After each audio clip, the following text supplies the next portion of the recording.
हरि ओम श्री गुरुभ्यो नमः। अनुष्ठान देवताभ्यो नमः।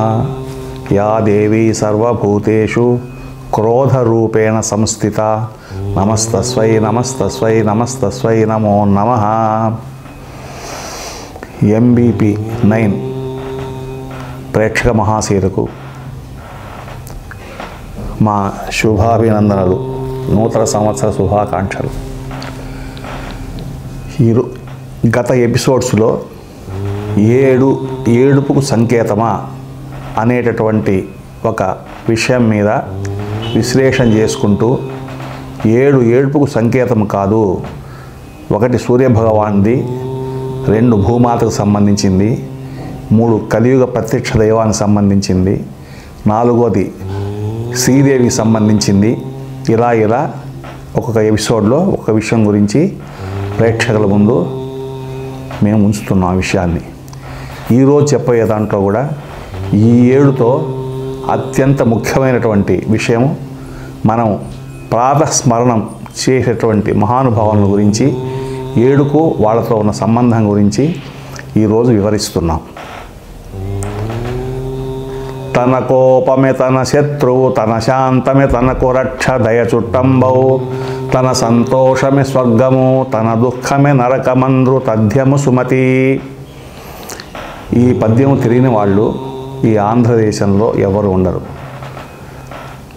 బ్రహ్మదేవుడు ఈ సృష్టిని ప్రారంభించేటప్పుడు మొట్టమొదటిసారిగా ప్రజాపతులను, మనువులను సృష్టించాడు. వాళ్ళ ద్వారా ఈ సృష్టి కార్యక్రమం ప్రారంభమైంది. ఈ పద్యంలో చెప్పినటువంటి భావము సమస్త జీవకోటికి వర్తిస్తుంది. కోపము లేని జీవే లేదు. పిపీలికాది బ్రహ్మ పర్యంతమైనటువంటి సృష్టిలో కోపము, తాపము, దయా, దాక్షిణ్యాలు అందరికీ ఉన్నాయి. కాకపోతే బుద్ధిజీవుడైనటువంటి మానవుడికి వాటి పాలు కొద్దిగా ఎక్కువగానే ఉంది అనిపిస్తుంది. అసలు ఈ లక్షణాలు లేకుండానే జీవితం అనేది ఉండదు. జీవిత చక్రానికి ఈ లక్షణాలు ఎంతవరకు అవసరమో అంతవరకే ఉండాలి. అలా కాకుండా ఇవి ఎక్కువ అవుతే పుట్టే నట్టేట్లో మునిగినట్టు మన మానవ సంబంధాలు, ఆత్మీయతలు అన్నీ కూడా దెబ్బతింటాయి. కాబట్టి ఇది ఎంతవరకు ఉండాలి అంతవరకే ఉంచుకుంటూ, సరే ఈ కోపతాపాలు ఇవన్నీ ఈ భూమి మీద ఉండే మానవులకు, జీవరాశికైనా, రాక్షసులకు కానీ, దేవతలకు కానీ, ఇంకా వేరేటువంటి గొప్ప గొప్ప మహానుభావులకు కూడా ఉన్నాయా? ఉంటే వాటి ఉన్నటువంటి కలిగిన అనర్థాలేంటి, మంచి ఏంది, చెడ్డేంది? మనం చిన్నప్పుడు చిన్న పసిపిల్లలు తుమ్మినప్పుడు బాగా గుర్తు చేసుకోండి. అమ్మమ్మలు కానీ, నాన్నమ్మలు కానీ చిరంజీవ దీర్ఘాయుష్మాన్ భవ అనేవాళ్ళు. అసలు చిరంజీవ అంటే ఏంటి మీనింగ్, ఏమిటి దాని అర్థం? ఎంతమంది అసలు చిరంజీవులు ఎవరు? చిరంజీవులు అనేవాళ్ళు ఉన్నారా? ఉంటే వాళ్ళు చిరంజీవులు ఎలా అయ్యారు? వాళ్ళు ఎంతమంది ఉన్నారు? వీళ్ళకి సంబంధించిన విశేషాలు ఏంటి అనే విషయం గురించి ఈరోజు మనం ఇక్కడ చర్చించుకోబోతున్నాం. ఈ చిరంజీవులు అంటే శాశ్వతంగా ఎక్కువ రోజులు జీవించేవాడు అని అర్థం. అసలు మానవుడికి ఆయుర్దాయం ఎంత? బ్రహ్మదేవుడు సృష్టి చేసినప్పుడు ఈ సర్వ జగత్తులో ఉన్నటువంటి జీవజాలాలకు ఎంతెంత వయసు ఇచ్చాడు, ఆ వయసు మానవుడికి ఎంత ఇచ్చాడు? ఈ బ్రహ్మదేవుడు సృష్టించినప్పుడు మానవుడికి 40 సంవత్సరాల జీవితం ఇచ్చాడు. 40 ఏళ్ల జీవితాన్ని వృషభరాజానికి, శునకానికి, గబ్బిలానికి కూడా ఈ మానవుడితో పాటే ఇచ్చాడు. అలాంటి సమయంలో ఈ మానవుడు తప్ప ఈ మిగిలినటువంటి ఈ జంతువులు తమలో తాము ఆలోచించుకొని మనము ఈ 40 ఏళ్ల జీవితాన్ని ఎలా మనం గడపగలము?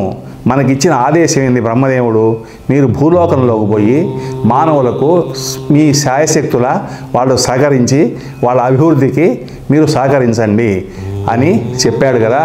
40 సంవత్సరాలు ఈ విధంగా మనం కష్టపడి వాళ్ళ దగ్గర సేవ చేయలేమా అని ఆలోచన చేసి ఈ వృషభము, శునకము, గబ్బిలముతో పాటు మానవుడు కూడా మళ్ళా బ్రహ్మదేవుని సందర్శించి ఈ మొట్టమొదటిసారిగా ఈ వృషభము పితామహ నేను కాయ కష్టం చేయాలి, 24 గంటలు చాకిరి చేయాలి ఆ మానవుల దగ్గర, కాబట్టి 40 ఏళ్ళు అలాంటి జీవితాన్ని, దుర్భర జీవితం భరించలేను నాయన, నాకు 20 ఏళ్ల జీవితం చాలు, మీరు అనుగ్రహించండి అని అడుగుతుంది. అప్పుడు బ్రహ్మదేవుడు, అయ్యా ఈ జీవితం, నీ 20 ఏళ్ళ మిగిలిన జీవితం ఎవరికి ఇవ్వాలంటే పక్కనే ఉన్నటువంటి మానవుడు, స్వామి నాకు అనుగ్రహించండి అని ఒక 20 ఏళ్ళు అధికంగా జీవితాన్ని పొందాడు. అదేవిధంగా శునకము కూడా తన బాధను చెప్పుకొని తనకు 20 ఏళ్ళ జీవితం చాలన్నప్పుడు ఆ జీవితాన్ని కూడా ఈ మానవుడే గ్రహించాడు. తర్వాత ఈ గబ్బిలానికి ఇచ్చిన డ్యూటీ ఏంది, అది పగలపూట తిరగకూడదు, రాత్రిపూటనే సంచరించాలి, పగలపూట చీకట్లో ఉండాలి, చెట్లకు ఏలాడుతూ ఉండాలి. ఇలాంటి జీవితం నాకొద్దు స్వామి, నేను ఈ 40 ఏళ్ళ జీవితం నాకొద్దు, నాకు 20 ఏళ్ళ జీవితం చాలంటే ఆ జీవితాన్ని కూడా ఈ మానవుడు సంతోషంగా స్వీకరించి భగవంతుడు ఇచ్చిన 40 ఏళ్లకు అదనంగా 60 సంవత్సరాల జీవితాన్ని పొంది 100 సంవత్సరాల జీవితాన్ని సంపాదించుకున్నాడు. దీన్నే 100 ఏళ్ళు దినగండం ఆయుష్ అంటారు. అంటే స్వామివారు స్వతగా ఇచ్చినటువంటి 40 ఏళ్లలో ఈ మానవుడు అన్ని విధాల సంతోషకరమైన జీవితాన్ని అనుభవిస్తాడు. దాని తర్వాత 40 నుంచి 60 ఏళ్ల వరకు అప్పటికి పెళ్ళిళ్ళు అయ్యి పిల్లలు పుట్టి సంసారము, బాధ్యతలు, బరువులు పెరిగి వాళ్ళ కోసంగా కష్టపడి, ఎద్దులాగా కష్టపడి సంపాదిస్తాడు. ఆ సంపాదించిన ధనాన్నంతా కాపాడుకోవడానికి కోసము 60 ఏళ్ళ నుంచి 80 ఏళ్ల వరకు ఆ కాపలాగా, ఆ ధనానికి కాపలా కాసుకుంటూ కొడుకులు తీసుకుపోతారా, కోడలు తీసుకుపోతారా, ఎవరు తీసుకుపోతారు, గవర్నమెంట్ తీసుకుపోతుంది ఏమన్నట్టు భయపడుతూ దానికి ఒక శునకంలాగా కాపలా కాస్తూ ఉంటాడు. ఇంతవరకు బాగానే ఉంది. అదృష్టవశాత్తు 80 సంవత్సరాల పైన జీవించాడనుకోండి, అలాంటి వారి జీవితం ఎలా ఉంటుంది? గబ్బిలాయి జీవితమే. గబ్బిలం లక్ష్యం ఏంది? దానికి పగలపూట కళ్ళు కనపడవు, దీనంగా ఒక రూమ్లో ఒక చీకట్లో జీవించే జీవి. అదేవిధంగా 80 ఏళ్ల తర్వాత ఈ మానవుడు శరీరం డసిపోయి ఉంటుంది. అలాంటి స్థితిలో కోడలు కొట్ట, కూతురు తిట్ట, కొడుకు కస్సుమని బయటికి నెట్ట, చెవి వినపడక, కళ్ళు కనపడగా వృద్ధాప్యంలో మగ్గిపోతూ ఆ గబ్బిలాయ లాంటి జీవితాన్ని అనుభవిస్తూ ఉంటాడు. ఇది స్వయాన మానవుడు తనకై తాను కోరి తెచ్చుకున్నటువంటి దురదృష్టం అన్నమాట. ఇలాంటి పరిస్థితుల్లో ఈ 100 ఏళ్ల జీవితం మానవుడిది. 100 ఏళ్ళు దాటిన తర్వాత చిరంజీవి అంటున్నారు. ఈ చిరంజీవులు ఎవరు? ఈ చిరంజీవులు ఎలా ఉద్భవించారు? వీళ్ళు మానవుల వేరే వాళ్ళ? అంటే చిరంజీవుల్లో ఎక్కువ భాగం మానవులే. ఈ చిరంజీవుల్ని అశ్వత్థామ, బలి చక్రవర్తి, వ్యాసుడు, హనుమంతుడు, విభీషణుడు, కృపాచార్యుడు, పరశురాముడు, ఈ 7గురు చిరంజీవులని మన పురాణాలు వక్కానిస్తున్నాయి. వీళ్ళే కాకుండా అందరికీ తెలిసిన కదా, తనకై తాను శివుణ్ణి ప్రార్థించి యముణ్ణి గెలిచి చిరంజీవత్వాన్ని పొందినటువంటి మహానుభావుడు మార్కండేయుడు. ఫస్ట్ అశ్వత్థామ. అశ్వత్థామ ఎవరు? అశ్వత్థామ ద్రోణాచార్యుడికి కృపి, ఆయన భార్య పేరు కృపి, ఆయనకు వాళ్ళకు కలిగినటువంటి సంతానం. ద్రోణాచార్యుడికి సంతానం లేకపోతే శివుని గురించి ఘోర తపస్సు చేసిన తర్వాత ఆ శివానుగ్రహంతో ఈ పుత్రుడు లభిస్తాడు. ఇతను పుట్టంగానే గుర్రంలాగా సకిలించాడంట. ఆ విధంగా సకిలించేటప్పటికీ ఇతనికి అశ్వత్థామ అని పేరు వచ్చింది. ఈ అశ్వత్థామ పుట్టేటప్పుడే అతని తల మీద ఒక రత్నంతో పుట్టాడని, ఆ రత్న ప్రభావం వల్ల ఇతనికి దేని వల్ల భయం లేదని, శత్రువుల వల్ల భయం లేదు, పాములు తేరు జంతువుల వల్ల భయం లేదు, అగ్ని వల్ల భయం లేదు, భూత ప్రేత పిశాచ వల్ల భయం లేదు. అసలు యుద్ధం అంటే అసలు భయము అనే తెలియనటువంటి వ్యక్తి ఈ అశ్వత్థామ. స్వతగా అశ్వత్థామ మంచి దయాద్ర హృదయుడే. ద్రౌపదికి ఇబ్బంది కలిగినప్పుడు, ఇబ్బంది పెట్టినప్పుడు, యుద్ధానికి వీళ్ళు సంసిద్ధమైనప్పుడు కూడా వద్దు, యుద్ధం చేయొద్దు, శాంతంగా ఉండని అనే విధంగానే వాళ్లకు బోధించాడు. కానీ ఇతను కౌరవపక్షంలో ఉన్న కారణంగా యుద్ధంలో పాల్గొనవలసి వచ్చింది. ఇతనికి ఒక్క అర్జునుడితో తప్ప కౌరవ పాండవులతో అందరితో సఖ్యం ఉంది, అందరినీ బాగా ప్రేమించేవాడే. కాకపోతే యుద్ధంలో తన తండ్రిని పాండవ పక్షం వాళ్ళు అధర్మంగా సంహరించారని, అట్నే మా దుర్యోధనుని కూడా అధర్మంగా భీముడు సంహరించాడని వాళ్ళ మీద కోపం వచ్చి తను మనకు రాదైనటువంటి దుర్యోధనుడికి మేలు చేయాలని పాండవులను అపాండవీకరణం చేయాలన్నటువంటి ఒక నిశ్చయానికి వచ్చి ఈ కృపుణ్ణి ఇంకా కొంతమంది కలిసి ఈ పాండవ పుత్రుడు నిద్రించేటప్పుడు ఆ శిబిరాల్లోకి పోయి వాడు గొంతులు కోసి సంహరిస్తాడు. తర్వాత పారిపోతాడు.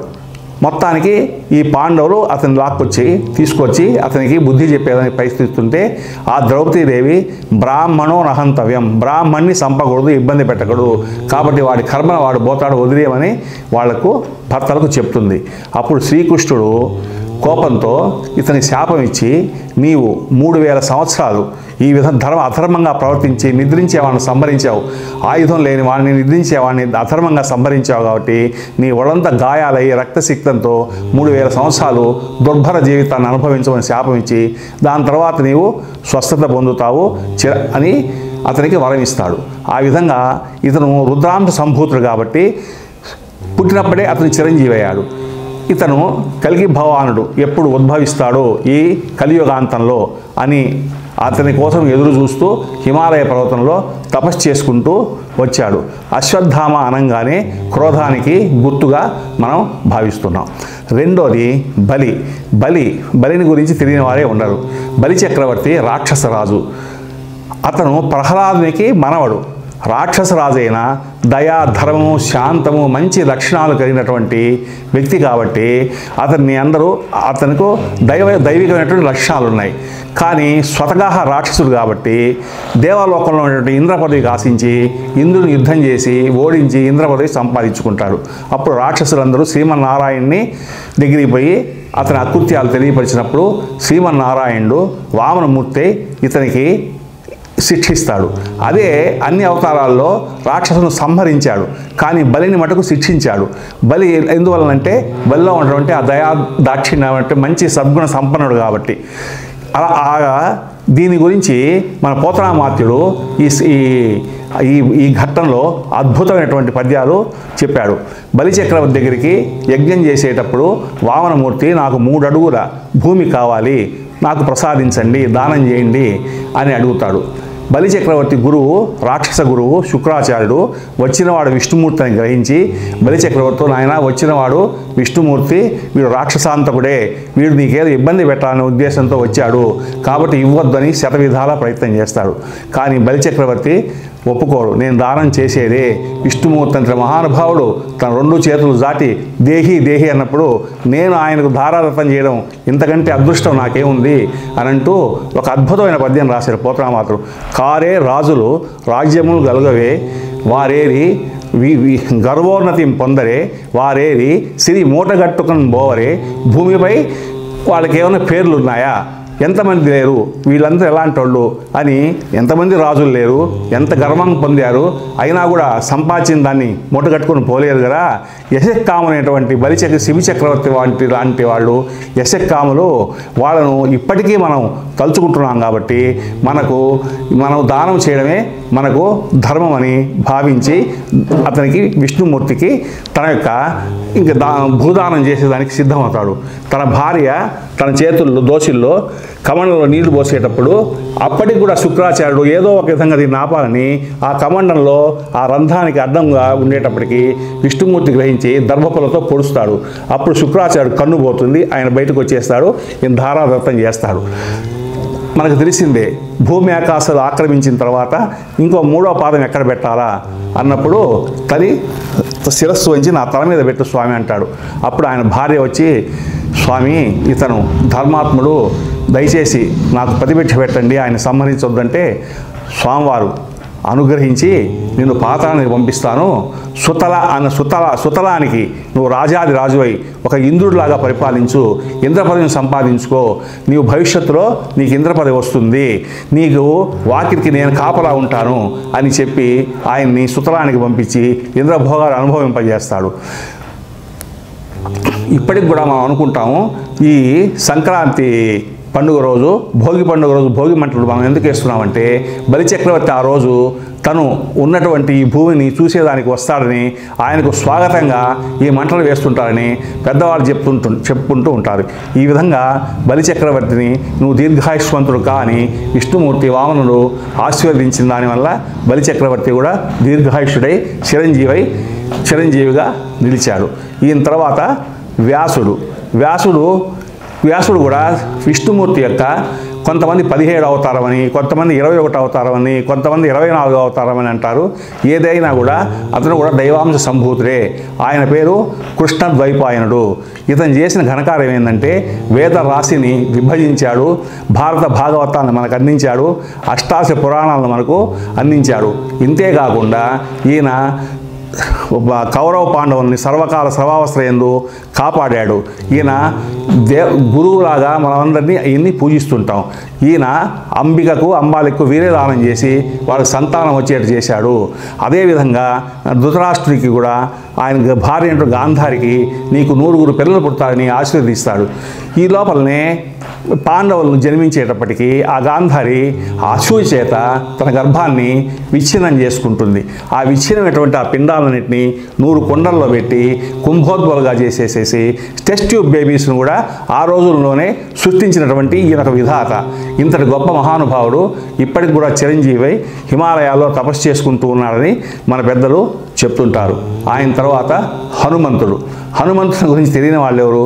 హనుమంతుడు శ్రీరామ బంటు అత్యుత బలధామం స్వర్ణ శైలావదేహం జ్ఞానినాం అగ్రగణ్యం సకలగుణ నిధానం వానరాణాం అధీశం రఘుపతి ప్రియభక్తం వాతజాతం నమామి. ఇన్ని లక్షితుడైనటువంటి హనుమంతుడు రుద్రాంశ సంభూతుడై ఆ వాయుదేవుని యొక్క ప్రభావం చేత ఆ రుద్రాంశ సంభూతుడుగా అంజనాదేవికి తిరుపతి దగ్గర ఉన్నటువంటి కొండల్లో తపస్సు చేసుకునేటప్పుడు ఆమెకు ఒక పండునిచ్చి గర్భం వచ్చేట్టు చేసి హనుమంతుడు పుట్టేదానికి కారణమవుతాడు. అందుకని హనుమంతుడిని వాయుకుమారుడు అని మనం అంటున్నాం. ఈ హనుమంతుడు పుట్టంగానే ఉదయించే సూర్యుడిని చూసి అతనేదో పండుని భ్రమించి ఆ సూర్యుడిని పట్టుకోవడానికి గగనతలానికి ఎగురుతాడు. అదే రోజు రాహువు చేత గ్రహించవలసినటువంటి స్థితి సూర్యుడికి ఉంది. రాహు వచ్చేటప్పటికే ఈ హనుమంతుడు ఆ సూర్యబింబాన్ని భక్షించేదానికి ప్రయత్నం చేస్తుంటే రాహువు పోయేసేసి ఇంద్రుడికి ఈ విధంగా నాకంటే ముందు ఎవడో వచ్చి సూర్యబింబాన్ని పట్టుకున్నాడయ్యా అని చెప్పంగానే ఇంద్రుడు వచ్చి వజ్రాయుధంతో పిల్లవాళ్ళని కూడా చూడకుండా అతన్ని మూతి మీద కొట్టేటప్పటికి ఆ స్వామి స్పృహ పడిపోవడం, వాయుదేవుడు వచ్చి ఆయన తీసుకున్న గుహలో పోయి వాయుబంధం చేయడం, దేవతలు అందరూ ప్రార్థన చేయగానే బ్రహ్మదేవుడు రావడం, ఆంజనేయ స్వామిని బ్రతికించి అన్ని వరాలు ఇవ్వడం, ప్రతి ఒక్క అందరూ దేవతలు కూడా మా యొక్క పేరుతో ఉండే ఏ శస్త్రము ఇతని మీద పనిచేయదను, బ్రహ్మదేవుడు కూడా నా బ్రహ్మాస్త్రం కూడా స్వామివారిని ఏమి చేయదని అతని చిరంజీవి అని బ్రహ్మదేవుడు ఆంజనేయ స్వామి చిరంజీవిని చేస్తాడు. ఆంజనేయ స్వామి ఎవరంటే సాక్షాత్తు రుద్రాంశ సంభూతుడు. ఈ త్రిపురములను సంహరించేటప్పుడు ఈ రుద్రుడికి విష్ణుమూర్తి బాణ రూపంలో సహాయపడతాడు. దానికి కృతజ్ఞతగా ఈ రామాయణ సమయంలో రాముల వారుగా ఉద్భవించిన విష్ణుమూర్తికి శివుడు ఉపయోగపడాలి, సహాయం చేయాలనే ఉద్దేశంతో 11వ రుద్రుడుగా అయినటువంటి 11 రుద్రుడు ఉండేది. ఆ 11వ రుద్రుడే ఈ హనుమస్వామిగా ఉద్భవించి ఆ శ్రీమన్నారాయణునికి అవతారమైన రాముల వారికి సంపూర్ణంగా సేవ చేస్తాడు. తదనంతరం వచ్చేటువంటి వ్యక్తి విభీషణుడు రాక్షసుడు. రావణాసుడికి కుంభకర్ణుడికి సహోదరుడు. రావణాసురుడు కుంభకర్ణుడు తపస్సు చేసి అమితమైనటువంటి శక్తులు కావాలని రకరకాల కోరికలు కోరారు. ఈయన తపస్సు చేసి బ్రహ్మదేవుణ్ణి నేను శాంత స్వభావంతో ఉండాలి, నేను అందరికీ మంచి చేయాలి అనేది కోరుకొని నా వల్ల అందరికీ మేలు కావాలి, నేను శాంతంగా ఉండాలనేటువంటి వరం తీసుకొని ఉన్నటువంటి వ్యక్తి రావణ సభలో అతను రావణ బ్రహ్మ యొక్క ఆయువు పట్టు ఎక్కడ ఉందో ఆ విషయం ఒక విభీషణుడికే తెలుసు. కానీ అధర్మపరుడు అయినటువంటి ఆ రాక్షసుని సంహరించే దానికోసం తన శత్రువుతో చేరినా కూడా ధర్మం కోసం నిలబడి ఆయన యొక్క ఆయువు పట్టును రామ ప్రభువుకు తెలియపరిచి ఆ దుష్ట భయంకర రాక్షసుని సంహరించేదానికి మూల కారణమయ్యాడు. మట్టిలో మాణిక్యం లాంటి వాడు. ఆ ద్వాపర యుగంలో కూడా విభీషణుడు ఉన్నట్టు, ఘటోత్కచుడు విభీషణుని కలుసుకున్నట్టు కూడా మనకు కొన్ని ఉపమానాలు ఉన్నాయి. ఈ విధంగా విభీషణుడు కూడా ఒక చిరంజీవుల్లో ఒక వ్యక్తిగా రాక్షసుడైన సద్గుణ సంపన్నుడై విరాజిల్లుతున్నాడు. తదనంతరం కృపాచార్యుడు గౌతమ వంశానికి సంబంధించిన గౌతమ మహర్షి వంశానికి సంబంధించిన వాడు. ఇతని తండ్రి శరద్వంతుడు. ఈ శరద్వంతుడు ఘోర తపస్సు చేస్తాడు. తపస్సు చేసేటప్పటికీ అతని తపస్సును భంగం చేయాలని చెప్పి జలపద అనేటువంటి ఒక అప్సరసను ఇంద్రుడు ఆయన దగ్గరికి పంపిస్తే అతను ఈవెన్ చూచి మోహించకుండా చెలించలేదు. కానీ వీర్యస్ఖలనం జరిగి అది కింద గడ్డి మీద పడుతుంది. అప్పుడు ఇద్దరు పిల్లలు ఉద్భవిస్తారు. వాళ్ళల్లో ఒకడు కృపుడు, ఒకడు ఆడపిల్ల కృపి. ఈ కృపినే ద్రోణాచార్యుడు పెళ్లి చేసుకున్నాడు. కాబట్టి అశ్వత్థామకి ఇతడు మేనమామ. ఇతను సద్గుణ సంపన్నుడు. అన్ని రకాల విద్యలు తండ్రి దగ్గర నేర్చుకొని తండ్రి ఇతని గురువు అయినాడు. ఇతను భారతంలో కూడా అధర్మం ఎక్కడ జరిగినా కూడా అడ్డుకుంటూ వచ్చాడు. కానీ ఇతను కౌరవుల దగ్గర ఉండి కౌరవులకు రాజగురువుగా ఉన్నదానివల్ల ఆ యుద్ధంలో పాల్గొనవలసి వచ్చింది. ఇతను ఎంత మంచివాడైనా ఆ ఆఖరాక్షణంలో తన యొక్క అశ్వత్థామతో పాటు వాళ్ళను సంహరించడానికి సహకరించాడే కానీ దాంట్లో పూర్తిగా పాలు పంచుకోలేదు. అయినప్పటికీ కూడా ఇతను ధర్మంగానే ఉండేవాడు. ధృతరాష్ట్రుడు భార్యతో కలిసి అరణ్యవాసనది వానప్రస్థానికి పోయేటప్పుడు తను కూడా వస్తానని చెప్పినప్పుడు ధృతరాష్ట్రుడు, వద్దు నాయన, నువ్వు ధర్మరాజు వాళ్లకు రాజగురుగా ఉండి ధర్మాన్ని బోధించు అని చెప్పి పాండవుల దగ్గర ఉంచుతాడు. తదనంతరము పాండవులు కూడా వాళ్ళు అవసాన దశ వచ్చినప్పుడు నేను కూడా మీతో వస్తానని చెప్పినప్పుడు ధర్మరాజు ఒప్పుకోకుండా ఈ పరీక్షణ్ మహారాజు దగ్గర నువ్వు ఉండి అతనికి అన్ని నీతులు నేర్పించమని చెప్పి అతనికి కోరుకుంటాడు. కృష్ణుడికి ఇతని మీద అమితమైన ప్రేమ ఉంది. ఎందుకంటే ఇతను ధర్మపరుడు కాబట్టి, ఆచార్యుడు ధర్మంగా ఉండే ఆచార్యుడు కావాలి కాబట్టి కృష్ణుడు నువ్వు చిరంజీవిగా ఉంటావు అని చెప్పి వరం ఇస్తాడు. ఈ విధంగా కృపాచార్యుడు కూడా ఈ 7గురిలో ఒకడే నిలబడ్డాడు. తదనంతరము పరశురాముడు అనగానే ఇదం క్షాత్రం ఇదం బ్రహ్మం అంటాం. పరశురాముడు పుట్టుకగా బ్రాహ్మడైన జమదగ్ని రేణుకు పుట్టినవాడు.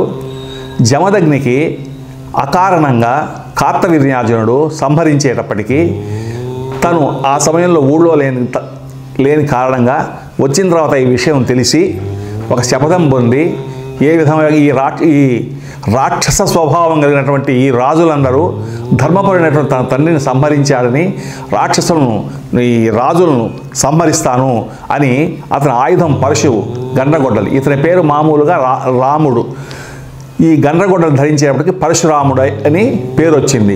ఇతను కూడా విష్ణు అంశ సంభూతుడని, ధర్మం కోసం ఉద్భవించాడని మన పెద్దలు చెప్తుంటారు. ఈ విధంగా 21 సార్లు భూమండలం అంతా తిరిగి రాజులను సంహరించి తను సంపాదించినటువంటి ఈ భూమినంతా కశ్యప మహామునికి ధారబోసేసేసి తపస్సు చేసుకుంటాడు. ఈత మనకు త్రిపుర రహస్యం అనేటువంటి ఒక అద్భుతమైన గ్రంథం ఉంది. ఈ గ్రంథం పుట్టేదానికి మూల కారణం ఈ పరశురాముడే. ఎందువల్లంటే పరశురాముడికి ఇంతమందిని సంహరించిన తర్వాత మనోవేదన కలిగి దీన్ని ఏ విధంగా మనం తీర్చుకోవాలా అని ఆలోచించినప్పుడు ఈయనకు దత్తాత్రేయ స్వామి కూడా గురువే. దత్తాత్రేయ స్వామిని ప్రార్థించినప్పుడు దత్తాత్రేయ స్వామికి ఆ త్రిపుర రహస్యమైనటువంటి అద్భుతమైన గ్రంథాన్ని ఆయనకు ఆ విషయం చెప్పిన దానివల్ల మనకు ఆ గ్రంథం లభిస్తూ ఉంది. పరశురాముడు ఎంతటి క్షాత్రం కలిగిన వాడో అంతటి ధర్మం కలిగినవాడు. అందుకే అతను బ్రహ్మవంశీయుడు. ఇతనికి వాళ్ళ రేణుకాదేవి కొన్ని కారణాల వల్ల ఆ మనస్సు చెలించేటప్పటికీ ఆ విషయం గ్రహించినటువంటి జమదగ్ని పరశురాముని పిలిచి మీ తల్లి తల నరుకు అంటాడు. వేరే మాట మాట్లాడకుండా పితృవాక్య పరిపాలనతో తల్లిదండ్రులు నరికేస్తాడు. దాని తర్వాత నాయనా నీకేం వరం కావాలా, నువ్వు చిరంజీవిగా వర్ధిల్లుతావు, ఏం వరం కావాలన్నప్పుడు తండ్రి అమ్మను బతికించని మళ్ళా తల్లిని బతికింపజేసుకుంటాడు. అటు తల్లికి ఇటు తండ్రికి కూడా ప్రీతి చేకూర్చి దుష్ట సంహారం చేసినటువంటి అతి గొప్ప బలవంతుడైనటువంటి బ్రాహ్మణోత్తముడే ఈ పరశురాముడు. తండ్రి యొక్క ఆశీర్వచ బలం చేత ఇతను చిరంజీవిగా ఇప్పటికి కూడా హిమాలయాల్లో తపస్సు చేసుకుంటున్నాడు అని మన పెద్దలు చెప్తుంటారు. ఈ విధంగా మనము సప్త చిరంజీవులు మనకు కలిగారు. ఈ విధంగా ఈ చిరంజీవులందరూ 7. 7 అనే పదానికి ఈ చిరంజీవుల్లో ఉన్నటువంటి అన్ని లక్షణాలు కలిగినటువంటి 7 శుభాన్ని ప్రసాదించేది, దయ, శాంతము, ప్రేమ అన్ని లక్షణాలు కలిగినటువంటి శుభ లక్షణాలు కలిగినటువంటి సంఖ్య 7. అంతేగాని 7 ఏడుపుకి సంకేతం కాదు. ఈ విధంగా 7 గురించి మనము ఈ ఎపిసోడ్లో కొంత భాగం తెలుసుకోగలిగాము. తదుపరి ఇంకా కొన్ని విషయాలు రాబోయే ఎపిసోడ్లో మీకు తెలియపరుస్తాం. స్వస్తి ప్రజాభ్యాం పరిపాలయంతాం న్యాయేన మార్గేణ మహీషాం గోబ్రాహ్మణేభ్యः శుభమస్తు నిత్యం. లోకాः సమస్తాः సుఖినో భవంతు. స్వస్తి.